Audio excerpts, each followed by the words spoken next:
Welcome back to my YouTube channel Mad Vibes, and today we are into another important topic that will make your concept super clear and help you to ace your exams.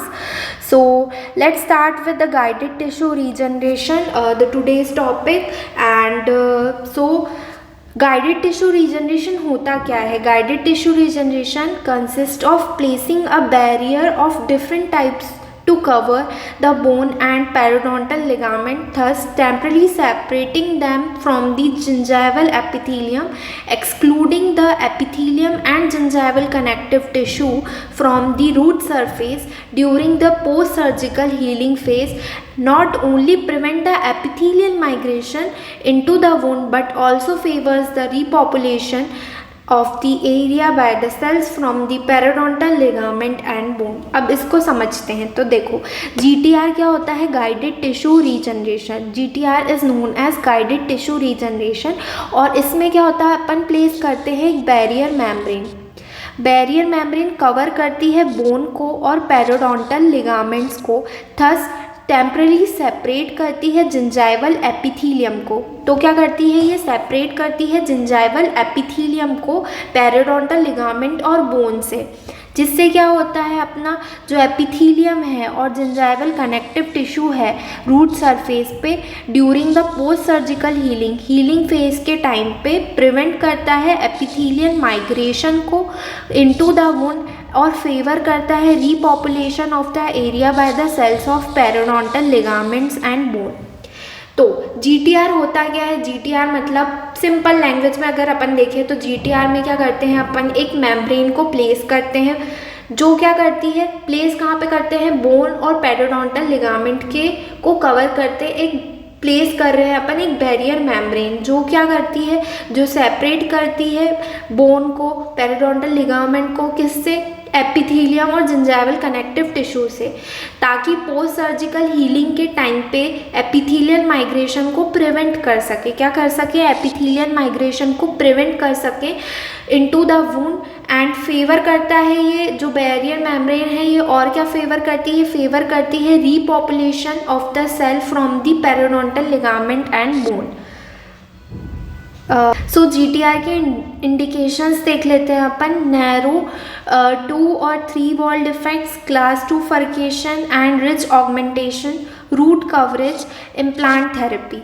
सो क्या क्या indications हैं? एक तो narrow 2 और 3 wall defects हो गए, class 2 फर्केशन हो गया, रिच ऑगमेंटेशन हो गया एंड रूट कवरेज हो गया है, इम्प्लांट थेरेपी हो गया है। ये सारे अपने इंडिकेशन हैं। क्या क्या कॉन्ट्रा इंडिकेशंस हैं? तो जनरल सर्जिकल कॉन्ट्रा इंडिकेशन, जो जनरल सर्जरी के कॉन्ट्रा इंडिकेशंस है वो भी GTR के कॉन्ट्रा इंडिकेशन है। जनरलाइज्ड अगर हॉरिजॉन्टल बोन लॉस है तो ये कॉन्ट्रा इंडिकेशन है GTR का। क्लास 3 और class 4 furcation is a contraindication of GTR। Multiple adjacent defect, अगर बहुत सारे एडजेसेंट डिफेक्ट्स हैं बहुत सारे, तो वो एक कॉन्ट्रा इंडिकेशन है GTR का। इनएडुकेट अगर अटैच जिंजाइवा है तो वो कॉन्ट्रा इंडिकेशन है GTR का। एडवांस मोबिलिटी अगर है टीथ की तो वो कॉन्ट्रा इंडिकेशन है।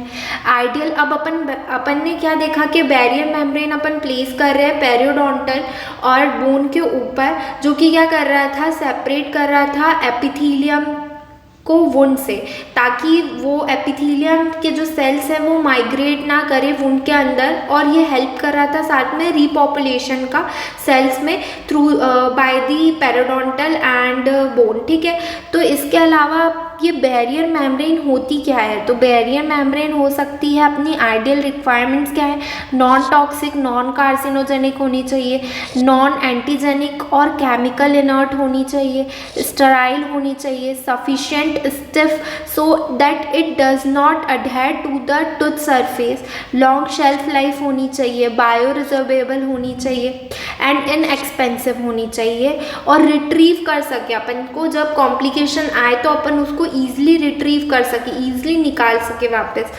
फिर टाइप्स ऑफ GTR मेम्ब्रेन्स में absorbable and non absorbable membranes होती हैं। तो सबसे पहले आ जाते हैं एब्जॉर्बेबल मेम्ब्रेन्स में और नॉन एब्जॉर्बेबल सबसे पहले अपन देखते हैं नॉन एब्जॉर्बेबल मेम्ब्रेन्स। तो इसमें आ जाती है EPTFE।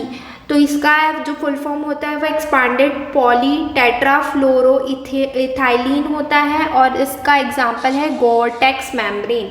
ये पूछा भी जाता है नॉन एब्जॉर्बेबल मेम्ब्रेन का एग्जाम्पल गोरटेक्स मेम्ब्रेन, ठीक है। इसके बाद EPTFE plus titanium reinforced non porous EPTFE है, रबर डैम है, रेजिन एनोमर बैरियर है, कंपोजिट नॉन एब्जॉर्बेबल डिवाइस है। अब एब्जॉर्बेबल और रीएब्जॉर्बेबल मेम्ब्रेन्स में क्या आ जाती है, नेचुरल और सिंथेटिक। नेचुरल और सिंथेटिक, नेचुरल में क्या है, टाइप 1 कोलेजन। इसके एग्जांपल्स क्या हैं, बायोमेड, बायोगाइड, एलोडर्म, ऑक्सीडाइज सेलुलोज हो गया, कनेक्टिव टिश्यू ग्राफ्ट हो गया, ड्यूरामेटर और कारगाइल मेम्ब्रेन, लैमिनार बोन हो गए, ये सारे नेचुरल के एग्जाम्पल हैं।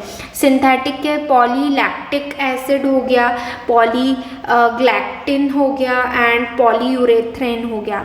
एडवांटेजेस क्या है नॉन एब्जॉर्बेबल मेम्ब्रेन के the advantage of non absorbable barrier membrane is it ability to maintain separation of the tissue over a extended time, long time के लिए सेपरेशन मेंटेन करके रखता है। Unless the barrier is exposed, अगर barrier expose हो गया है तो फिर कॉम्प्लिकेशन हो सकती है, नहीं तो ये क्या कर रहा है, ये मेंटेन करके रख रहा है सेपरेशन फॉर सेवरल ईयर्स और मंथ, ठीक है। डिसएडवांटेज क्या है कि अपने को क्या करना पड़ेगा, एक्सपोज मेम्ब्रेन को अगर कंटामिनेटेड हो गई है ओरल बैक्टीरिया से या किसी और चीज़ से या इन्फेक्शन हो गया है तो बोन लॉस है वो रिजल्ट इन बोन लॉस होगा, ठीक है।